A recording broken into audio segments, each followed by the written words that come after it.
নমস্কাৰ মই লিয়ন নমস্কাৰ মই ৰাজ নমস্কাৰ মই বত্তা ভাই তোমালোক জনাবলৈ পাই সুখী যে অহা 13 তাৰিখ হঠাৎ মঙলবাৰ দিনাখন আবেলি 3 বজাৰ পৰা নিশা 8 বজালৈ Assam workers of culture security Chennai তৰফৰ পৰা মাঘ বিহুৰ আয়োজন কৰিবলৈ গৈ আছে।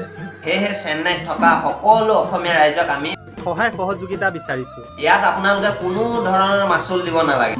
মাথো আমাৰ প্ৰফাইলত এখন ফৰ্মৰ লিংক দিয়া আছে, সেইখন 11 তাৰিখৰ আগত ফিল আপ কৰি সাবমিট কৰিব লাগিব। আৰু যদি কোনোবাই বিহু বুলি আৰ্থিক সাহায্য আগবঢ়াম বুলি ভাবিছে, তলত দিয়া হোৱাটছআপ নাম্বাৰটোত আপোনালোকে যোগাযোগ কৰিব পাৰিব। লোকেশ্যনটো ক'ত আপোনালোকক কোৱাই হোৱা নাই, আচলতে বিহুৰ আয়োজনো কৰিছে ক'ত? হয়, বিহু আয়োজন কৰিছে আসাম ভৱন চেন্নাই। আৰু সকলো ৰাইজৰ সহায় সহযোগিতা কামনা কৰিলোঁ। আহক আমাৰ বাপুতি শাহু মাঘৰ বিহুটো একেলগে সকলোৱে উদযাপন কৰোঁ। বিদেশত আপোন মানুহবোৰৰ লগত একেলগে বহি আমি কথা পাতোঁ।